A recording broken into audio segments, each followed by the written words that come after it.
Hello student, मैं सुलभा पांडे आज आपकी हिंदी ऑनलाइन क्लासेस में एक कविता पढ़ाऊंगी जिसका शीर्षक है दीवानों की हस्ती। और इसके जो कवि हैं वो भगवती चरण वर्मा हैं। ये एक आधुनिक कवि हैं और दीवानों की हस्ती, हस्ती मतलब होता है उनका अस्तित्व, और दीवानों मतलब होता है मस्त मौला, जो हर हालात में खुश रहते हैं।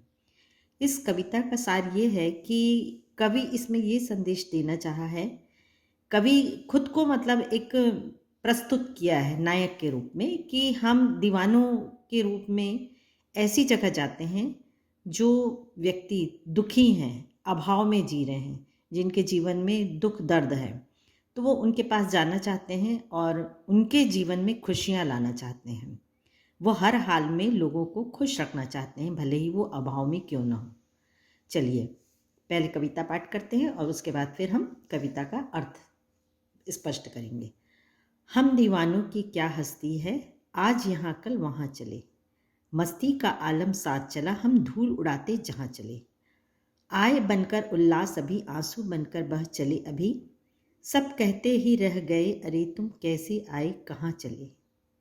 किस ओर चले यह मत पूछो, चलना है बस इसलिए चले, जग से उसका कुछ लिए चले, जग को अपना कुछ दिए चले। दो बात कही दो बात सुनी, कुछ हंसे और फिर कुछ रोए, छक्कर सुख दुख के घूंटों को हम एक भाव से पिए चले। हम भिखमंगों की दुनिया में स्वच्छंद लुटाकर प्यार चले, हम एक निशानी सी उर पर ले असफलता का भार चले। अब अपना और पराया क्या, आबाद रहे रुकने वाले, हम स्वयं बंधे थे और स्वयं हम अपने बंधन तोड़ चले। चलिए अब इसका भावार्थ देखते हैं। हम दीवानों की क्या हस्ती है, आज यहाँ कल वहाँ चले, मस्ती का आलम साथ चल, हम धूल उड़ाते जहाँ चले।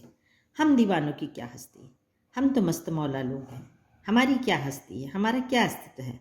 हम आज यहाँ हैं लेकिन कल दूसरी जगह चले जाएंगे, और हम जहाँ चलते हैं मस्ती का आलम साथ चला, आलम मतलब होता है संसार, तो हम जहाँ जाते हैं हमारे साथ हमारा आनंद, हमारी खुशी साथ चलता है।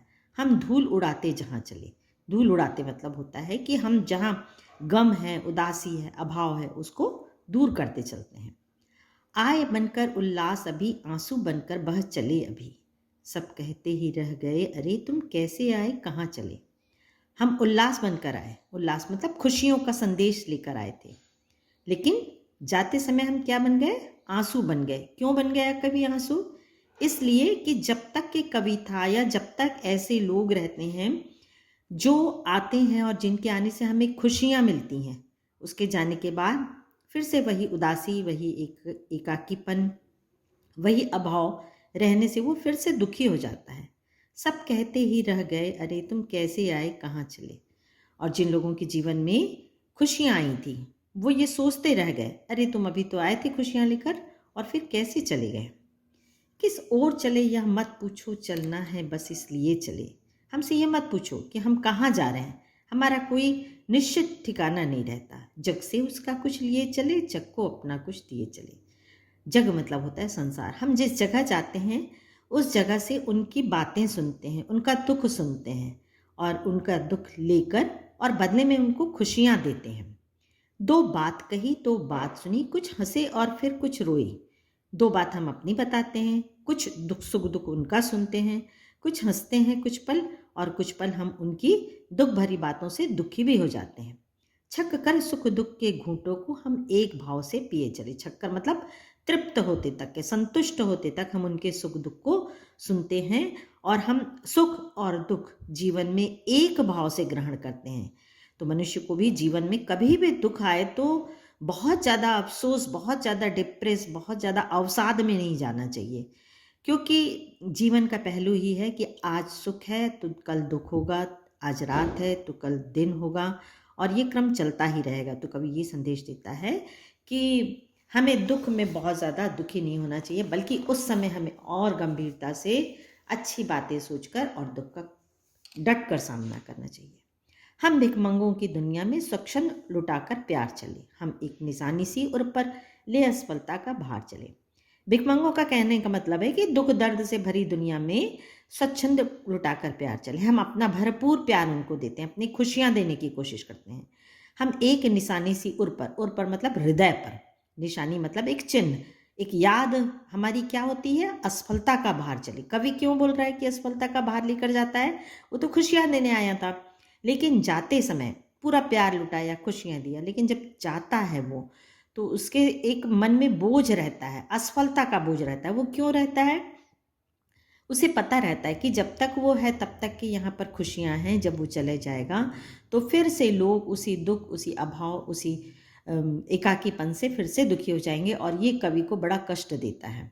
अब अपना और पराया क्या, आबाद रहे रुकने वाले। तो हमारे मन में, हमारे दिल में हर किसी के लिए एक जैसी भावना है, चाहे किसी भी धर्म जाति का हो, अमीर गरीब हो, हमारे लिए सारे लोग एक हैं। आबाद रहे रुकने वाले। तो जो लोग रुक गए हैं, थम गए हैं, जीवन में निराश हो गए हैं, वो आबाद हो जाएं, खुशी आए उनके जीवन में। हम स्वयं बंधे थे और स्वयं हम अपने बंधन तोड़ चले। हम बंधन में स्वयं बंधे थे, लेकिन जाते समय हम अपने बंधन स्वयं तोड़ कर जा रहे हैं। तो ये कविता जो है हमें एक पॉजिटिव थॉट, सकारात्मक सोच देती है कि जीवन में दुख का सामना भी हमें सुख से करना चाहिए। और सबसे बड़ा संदेश तो ये है इस कविता में कि मनुष्य को आत्म केंद्रित नहीं होना चाहिए, स्वयं के लिए नहीं जीना चाहिए। यदि हमारे पास खुशियां हैं तो हमें दूसरों में भी बांटना चाहिए, और भरसक हमें ये कोशिश करना चाहिए कि हम लोगों का दुख दर्द कैसे दूर करें। जैसा कि अभी आपको मालूम है कि इतना भयावह महामारी फैली हुई है कोरोना की, और सारे लोग लगभग किसी न किसी रूप में परेशान हैं। किसी की नौकरी चली गई, किसी के घर में किसी का जीवन चला गया। तो हमें बहुत, ये जो समय है, ये संकट का और बहुत कष्ट का समय है, इसको हमको बहुत गंभीरता से, बहुत दिलेरी से, बहुत हिम्मत से इसका सामना करना है। और इस समय इन परिस्थितियों में जो साहस के साथ सामना करेगा वो जीवन में सफलता जरूर हासिल करेगा।